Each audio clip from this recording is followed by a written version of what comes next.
ये तो ये अब हम पहुंच चुके हैं फोटो खिंचाने के लिए राजस्थान के नहीं, इंडिया के नहीं, एशिया के सबसे बड़े फोर्ट में, चित्तौड़गढ़ फोर्ट के अंदर।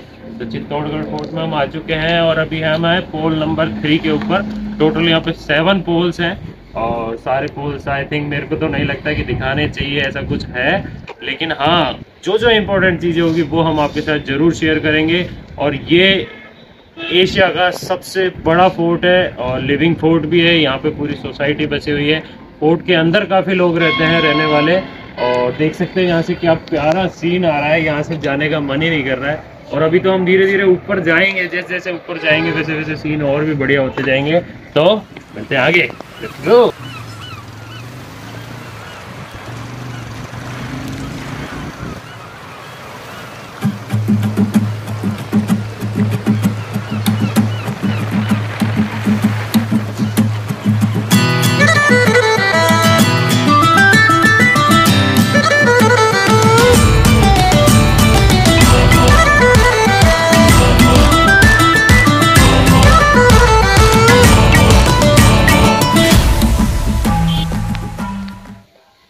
तो ये अभी हम आ चुके हैं बाण माता मंदिर। और बाण माता मंदिर के बारे में आपको बता दें कि जैसा कि हम जानते हैं कि चित्तौड़गढ़ फोर्ट में हम लोग घूमने के लिए आए हुए हैं। और यहाँ पे गुहिल वंश का साम्राज्य हुआ कर रहा था मेनली, उससे पहले मौर्य साम्राज्य हुआ करता था। चित्तौड़गढ़ फोर्ट के बारे में भी हम बताएंगे कि किसने निर्माण करा, लेकिन गुहिल वंश जिसकी संपदा को आप लोग देखने के लिए आए हुए हैं, तो सबसे पहले वहाँ आने से पहले उनकी कुल देवी की ढोक देना जरूरी है। तो बाण माता जो है ये अपने यहाँ की कुल देवी है। और जैसे कि आप फोटो में देख पा रहे होंगे, बहुत ही प्यारा और बहुत ही शानदार मंदिर बना हुआ है और इतने टाइम से ऐसे ही अटल है। और माता जी का आशीर्वाद जरूर लेके जाए और अपने भी भविष्य को ऐसे ही अटल बनाए। तो मिलते हैं।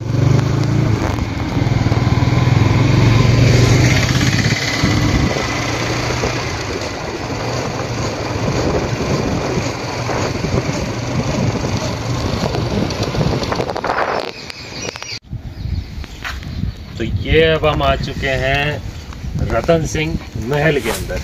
तो चित्तौड़गढ़ के अंदर बहुत सारे डिफरेंट महल बने हुए हैं, बहुत ज़्यादा बड़े कैंपस में फैला हुआ है। जैसा कि आपने बताया कि एशिया का सबसे बड़ा फोर्ट है, तो आप उम्मीद तो ये नहीं कर सकते कि एक ही जगह पे सब कुछ मिलेगा। करीब 1-2 किलोमीटर तक दूर दूर महल बने हुए हैं अलग अलग। तो अभी जो हम देख रहे हैं, सबसे पहले ये है हमारा रतन सिंह महल। और रतन सिंह के बारे में तो आई होप आप सबको पता होगा, पद्मावती सबने देखी है। रावल रतन सिंह जो कि पद्मावती के जो है हस्बैंड थे और जो उस टाइम के महान राजा रहे, जिन्होंने अलाउद्दीन खिलजी के साथ इतना महान युद्ध करा, जिनको चीटिंग के कारण फाइनली हार का सामना करना पड़ा और उन्होंने सागा करा था, केसरिया करा था पद्मावती के साथ, जौहर के साथ मिलकर। तो उन्हीं का ये बना हुआ महल है। आप देख सकते हैं कितना पुराना महल है। 1303 के अंदर जो है उनका जो है वो वीरगति को प्राप्त हुए थे। तो उस टाइम से भी पहले का लगभग 1301 से 1303 के बीच में उन्होंने शासन करा था। उनके टाइम पे जो ये महल बनाया गया था, ये है रतन सिंह महल। तो मिलते हैं इसके अंदर के कुछ शॉट्स के साथ। So let's go.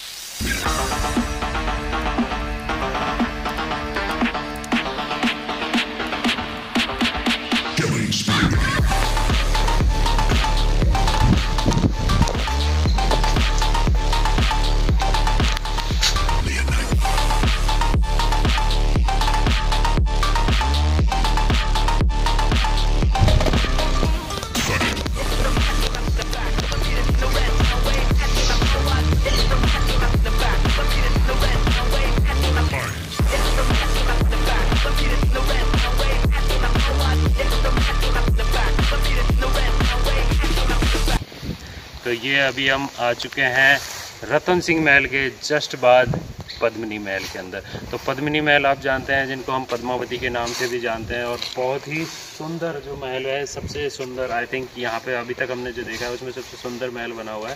यहाँ पे सीरीज से काफ़ी क्रम में रूम्स बने हुए हैं और बहुत ही शानदार है। इसको जलमहल के नाम से भी जाना जाता है। इसके बगल में ही पद्म तालाब है, जो मैंने आपको दिखाया था, पद्मिनी तालाब भी जिसको बोला जाता है। तो वो भी यहाँ पे बना हुआ है, जिसके चारों तरफ से अगर देखा जाए तो बिल्कुल जल के अंदर बना हुआ है, इसलिए इसको जल महल के नाम से भी जाना जाता है। तो इसी खूबसूरती का एंजॉयमेंट लेते हैं तो फिर करते हैं।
तो अब हम ये चित्तौड़गढ़ फोर्ट के अंदर चल रहे हैं और आपके साथ काफ़ी सारी जानकारी शेयर कर दी है हमने। जो है रतन महल देखा हमने, पद्मावती का पद्म महल देखा जिसको जल महल भी जानते हैं, और अब हम आ चुके हैं मेन चित्तौड़गढ़ कैंपस के अंदर जहाँ पे हमारे मंदिर भी बने हुए हैं और वो मोस्ट फेमस प्लेसेस जहाँ पर जौहर वगैरह हुए थे। तो इन सब की जानकारी हम देंगे। हमने आर्कियोलॉजी सर्वे ऑफ इंडिया के एक्सपर्ट्स को बुलाया है जो कि इसके बारे में सब कुछ जानते हैं। तो मिलते हैं मिस्टर शक्तिमान से। तो आगे की वीडियो में आपको गाइड करेंगे मिस्टर शक्तिमान जी। मिलते हैं आगे। तो दोस्तों चित्तौड़गढ़ फोर्ट के अंदर अब हम आ चुके हैं जौहर मैदान में। जौहर मैदान के बारे में हम आपको बताएं कि जब कोई राजा युद्ध पे जाता था तो युद्ध में पराजय या राजा के शहीद होने के बाद उनकी रानियां, जो भी सामने वाला विपक्षी राजा था उसकी गुलाम नहीं बनना चाहती थी, तो वो यहाँ पर जौहर करती थी। तो यहाँ पे 3 जौहर हुए थे इस फोर्ट के अंदर। पहला अलाउद्दीन खिलजी के समय हुआ था, दूसरा बहादुर शाह के समय और तीसरा अकबर के समय। तो पहले जो जौहर हुआ उसमें 16,000 रानियों ने यहाँ पे आत्मदाह किया था। दूसरा जो बहादुर शाह के समय हुआ उस समय 13,000 रानियों ने यहाँ पे किया, और तीसरा उदय सिंह जी के समय यहाँ पे जौहर किया गया।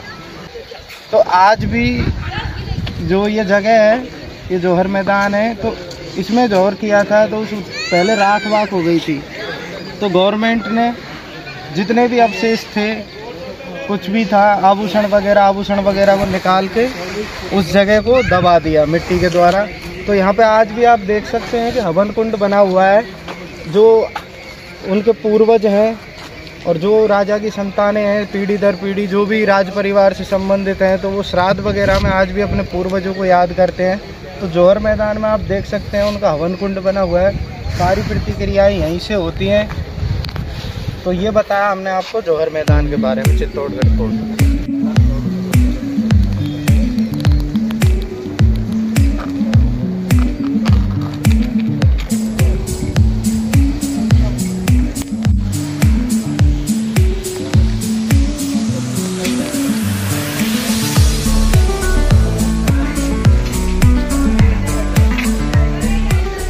दोस्तों अभी हम आप पहुँचे हैं समाधीश्वर मंदिर में, जिसको राजा भोज द्वारा बनवाया गया था, और उसके बाद में पुनर्निर्माण इसका मुगल द्वारा करवाया गया।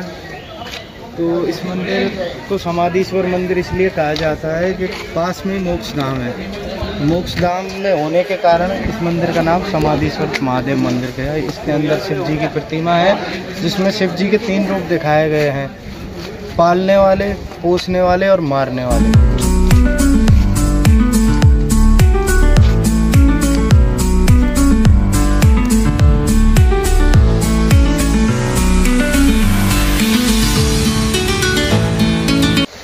तो दोस्तों अभी हम आ गए हैं जैन कीर्ति स्तंभ के पास में, जिसे जीजा शाह ने बनवाया था।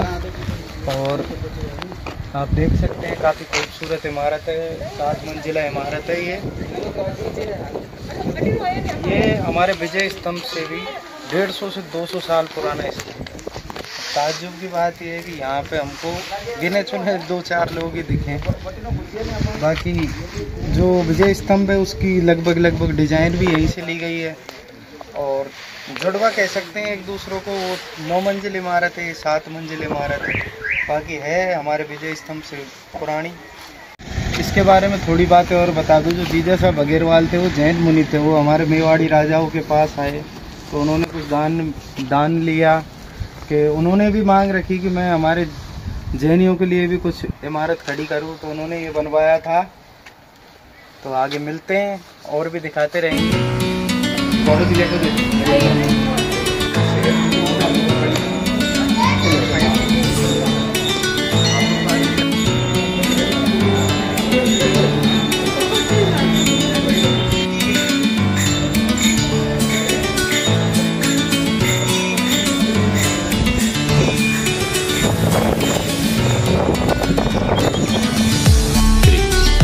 दोस्तों अभी हम आ गए चित्तौड़गढ़ फोर्ट के अंदर, मीराबाई के मंदिर में। मीराबाई जी, उनके बारे में थोड़ा बहुत बताना चाहूँगा कि ये हमारे राणा सांगा, जिनको संग्राम सिंह के नाम से जाना जाता है, उनके पुत्र भोजराज की धर्मपत्नी थी। तो शादी के लगभग 2 या 3 साल बाद भोजराज जी की मृत्यु हो गई। उसके बाद मीरा जी ने श्री कृष्ण को ही अपना सब कुछ मान लिया, तो वो अपनी भक्ति में लीन रहती। तो उनको पारिवारिक कई प्रताड़नाएँ देखने को मिली, उनको विष भी पिलाया गया, लेकिन वो विष अमृत बन गया। तो अब हम आ जाते हैं महाराणा प्रताप जी के समय। तो उस समय हम भी कछवाहा राजपूत हैं। तो हल्दी घाटी का युद्ध जब हुआ था महाराणा प्रताप और अकबर के मध्य में, तो हल्दी घाटी के युद्ध से वापस जाते समय जो मीरा जी की मुख्य प्रतिमा है, उसको मीरा जी और कृष्ण जी की जो मुख्य प्रतिमा है उसको मान सिंह जी द्वारा जयपुर ले जाया गया और आमेर में जगत शिरोमणि मंदिर का निर्माण करवाया। तो मीरा जी जिस मूर्ति की पूजा करती थी, वो मूर्ति वास्तविक रूप में अभी आमेर के अंदर स्थित है। तो आपको अगर उस मूर्ति के दर्शन करने हैं तो आपको आमेर जयपुर आना पड़ेगा।